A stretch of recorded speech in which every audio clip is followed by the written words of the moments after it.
Today, we're diving into a private criminal complaint that reads more like a thriller than a legal document. It's a story about how a totally normal business deal, a clean exit from a project, allegedly got twisted into a calculated trap for extortion.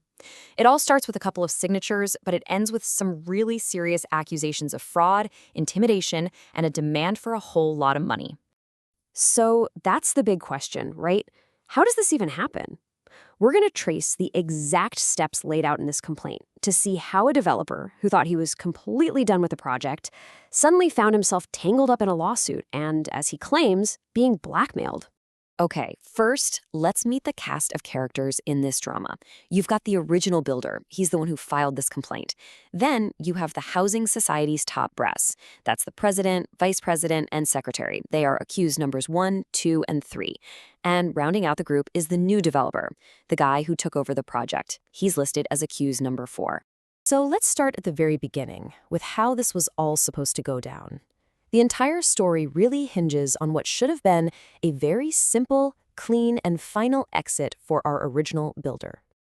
It all boils down to 2 key dates back in March of 2021. On the 11th, a Memorandum of Understanding, an MOU, gets signed. Now, this document supposedly transfers every single responsibility, every liability, from the original builder over to the new developer.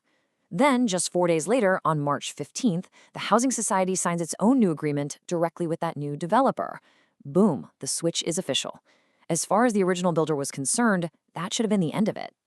But, yeah, it wasn't the end. Not even close. Instead, things take a really sharp, unexpected turn. The original builder gets slammed with a lawsuit from the Housing Society, and, it seems a really important piece of paper just disappeared from the court file. And that vanishing document? It's that MOU we were just talking about. This is the alleged smoking gun. This is the contract that the complaint claims is ironclad proof that the original builder was completely off the hook, totally free and clear. So here's where it gets messy. The complaint alleges that the Housing Society and the new developer knew all about this MOU. I mean, they were part of the deal, but they allegedly chose to sue the original builder anyway, and they just forgot to mention the one document that would have completely cleared his name. This, right here, is the cornerstone of the whole criminal conspiracy charge. But hiding the document was apparently just part one of the plan. According to the complaint, this lawsuit wasn't just missing a key piece of evidence. It was also built on financial claims that were, well, demonstrably false. Just look at these numbers. At the heart of their lawsuit, the society claims the builder owed them over 20 crore rupees, but the complaint points to the society's own records, which show the amount was actually closer to 18.4 crore. That's a difference of more than 1.6 crore rupees. Not exactly a simple rounding error, is it? And the builder's complaint says he has the receipts to prove it, their own receipts. First, a police complaint the society themselves filed apparently states the lower number. Second, their own audited books, which were obtained through an RTI, also show the lower number. And third, and this one is huge, a sworn affidavit from the new developer, the co-accused, apparently admits that he took over the liability for that same lower amount. So, what do you do with a lawsuit that's allegedly based on a hidden document and a massively inflated number? Well, according to this complaint, you don't just use it to sue someone, you use it as a weapon to squeeze them. To do this, they allegedly used a very powerful legal tool called an attachment before judgment. Basically, by presenting their one-sided case to the court, without that pesky MOU, of course, they got a judge to freeze the original builder's properties. He couldn't sell them, he couldn't use them as collateral, his assets were totally paralyzed.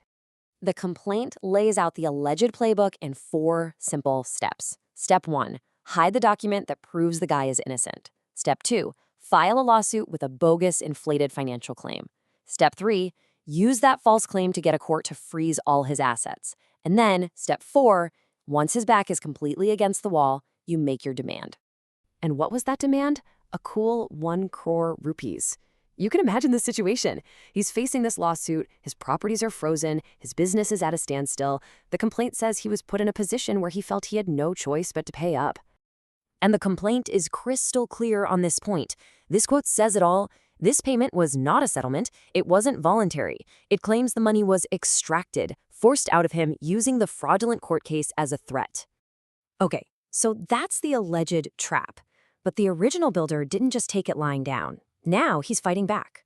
And he didn't just come with accusations. He came with a stack of exhibits that he claims blows their whole case apart and proves his criminal allegations.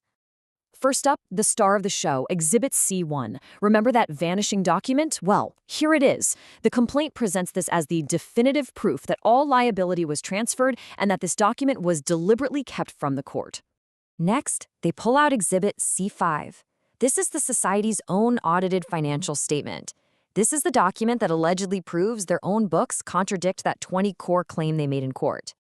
Then you have Exhibit C7, and this one is just incredible. It's a sworn affidavit from accused number 4, the new developer himself. In it, he apparently admits under oath that he took on the entire liability for the project, and he even confirms the lower 18.4 crore figure. And finally, for the knockout punch on the extortion claim, we have Exhibit C10. This shows some really quick thinking. The very moment that 1 crore check was handed over, the original builder's lawyers fired off a legal notice. It immediately protested the payment, putting it on record that it was being made under duress. That creates a paper trail, in real time, showing he wasn't paying because he agreed to it. So when you put all of this alleged evidence on the table, you can see why this isn't just being treated as a simple business disagreement. The complaint lays out some very, very serious criminal charges. Let's break down exactly what they're on the hook for.